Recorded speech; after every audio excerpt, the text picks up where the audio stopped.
अलीगढ़ के सात जमात की प्रेम कहानी के बाद बदायूं में समधी समधन की लव स्टोरी सामने आई। यहाँ पे रहने वाली एक महिला अपने ही समधी के साथ भाग गई। उनके खिलाफ पति ने थाने में मामला दर्ज करवाया, लेकिन अब महिला खुद ही थाने पा पहुंची। उसने बताया कि मेरा पति मुझे शराब पीकर मारता पीटता है, वो मुझ पर गलत आरोप लगाता है और इसी से तंग आकर मैं अपने समधी के साथ भाग गई। मैं अपने पति के साथ नहीं रहना चाहती। और आगे क्या कुछ कहा महिला ने, सबसे पहले आप ये सुनिए। सन 2000 में हमारी शादी हुई, सही हमारे तब से जुल्म हम पे कर रहे हैं, मर्जी हो तब घर से निकाल देता, दारू बहुत पीता है, सही है। जो मेरा खेत बात था मेरे, मैं किसी से बेच के मकान दुकान बना लिया और हम पैसे की खर्च किया था, तो हमें मारने की धमकी देना, सही है। दीपावली पे हमें मार के निकाल दो, हम अपनी माँ के पिपरा चले गए, सही है। उसके बाद में कुछ गाँव वाले हमें अपनी शरत पे ले आए। ऐसे इनने 11 तारीख को हमारे संग में मारपीट की, तो हम अपने भैया जो मोबाइल है भैया उनके पास चले गए और झूठी झूठी हमारे बारे में अफवाह निकलवा रहे हैं कि भाग गई, ये है कि वो है। ये जो समधी के साथ आपके आरोप लगाया गया, ये सब तरह से झूठ है सर। उनके पैसे कुछ आ रहे हैं 17,500 रुपए, तो हमसे कह रहे थे कि उनके पैसे नहीं देने। मैंने कहा उनके पैसे दे दो, तो कह रहे नहीं उनके पैसे नहीं देने सर, उन पे लालचन गलत लगाया गया है। समधी के साथ आप रहना चाहेंगे? हम सर अब मेहनत मजदूरी कर लेंगे, पति के साथ नहीं रहना चाहिए जिस पति ने मेरी झूठी झूठी जिक्र करी है। तो सुना अपने रोती बिलखती महिला अपने सफाई में क्या कुछ कह रही है।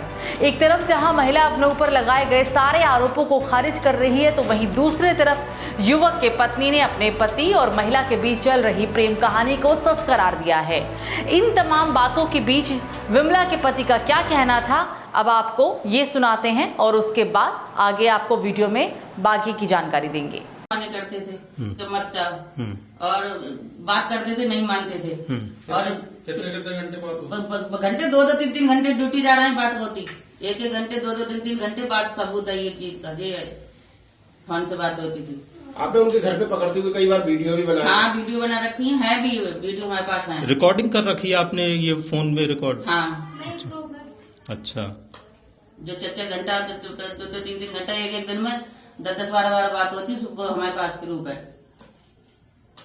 पुलिस से मांग कर ली आपने, शिकायत करी है? हाँ पुलिस से शिकायत है, हमें सजा मिलनी चाहिए इन दोनों लोगों को। हम क्या करें, हम बहुत परेशान होंगे। हमारी बेटी है, कहाँ से पढ़ाई लिखाई से हमको न्याय मिलना चाहिए, पैसे मिलने चाहिए हमारी बेटी के लिए। शादी को हम कहाँ से शादी करेंगे, हमारे पास क्या रखा है, नहीं हमें बेटा दे रहा है, नहीं पति दे रहे हैं, तो हम क्या खाएंगे और क्या खिलाएंगे बेटी को, अब कहाँ से पढ़ाएंगे। हमारे पास इतना पैसा नहीं है, अभी कोर्स ला दें, हम कोर्स तक को पैसे नहीं है हमारे पास, इसको कोर्स ला दें। मामला डहरपुर कस्बे का है।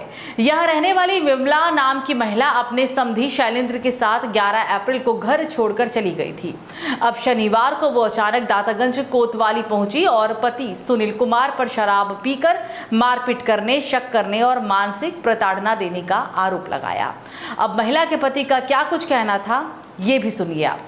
दिल्ली टू काठमांडू गाड़ी चलाता हूँ, मुझे हो गए 2 साल चलाती है। मुझे पता नहीं मेरे घर में क्या होता है क्या नहीं होता है। मेरी मैडम फोन करती है, मैं पैसे डालता रहता था। मैंने कभी ये नहीं पूछा कितने पैसे खर्च हो रहे कितने नहीं है। ट्रक ड्राइवर की इनकम है कम से कम 40,000 रुपये महीने की, ठीक है।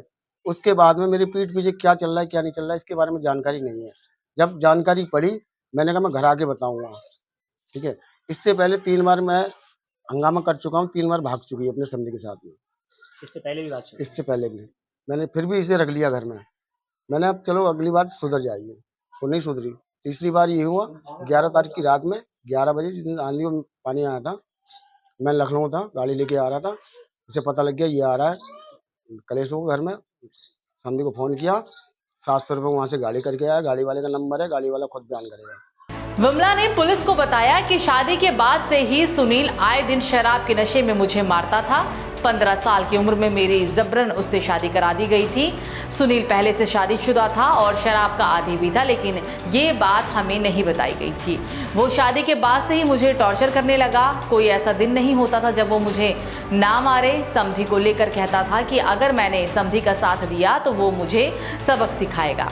तो वहीं इसी बीच महिला के बेटे सचिन का कहना है कि जब पापा घर पर नहीं होते थे तो मम्मी दीदी के ससुर को किसी न किसी बहाने से घर बुलाते थी। फिर हमें दूसरे कमरे में भेज देती थी और इसके बाद रात भर दरवाज़ा नहीं खुलता था। अगली सुबह ही दरवाज़ा खुला करता था। तब अंकल अपने घर पर जाते थे। हमने उन्हें कई बार पूछा कि वो कमरा क्यों बंद करके रखती है। इस पर मम्मी हमें डांटा करती थी। बताया जा रहा है कि समधन विमला के 4 बच्चे हैं, जिनमें से एक बेटी की शादी उसने 2022 में की थी। हालांकि विमला और शैलेंद्र ने इन आरोपों को झूठा और दुर्भाग्यपूर्ण करार दिया। उधर विमला के पति सुनील, जो कि एक ट्रक ड्राइवर है, उसने कहा कि मैं तो महीने भर घर ही नहीं आता, फिर मारपीट कैसे कर सकता हूँ। सुनील ने आरोप लगाया कि विमला पहले से 3 बार शैलेंद्र के साथ भाग चुकी है। ये चौथी बार जब वो समधी के साथ भागी। दामाद गौरव ने भी कहा कि ममता ने मेरे पिता को अपने वश में कर लिया है और इसी वजह से वो मेरी मां से भी अलग हो गए हैं। वहीं दादागंज कोतवाली प्रभारी गौरव बिश्नोई ने बताया कि विमला थाने आई थी और उसने अपने बयान भी दर्ज कराए। उसने कहा कि वो अब पति सुनील के साथ नहीं रहना चाहती, क्योंकि वो शराब पीकर उसे मारता है और कई तरह के इस दौरान महिला के द्वारा गलत आरोप भी पति के ऊपर लगाए गए। महिला को उसका निर्णय लेने का पूरा अधिकार है और हम मामले की जांच पड़ताल में जुटे हुए हैं। इस खबर पर क्या है आपकी राय, आप हमें कमेंट सेक्शन में जरूर बताएं।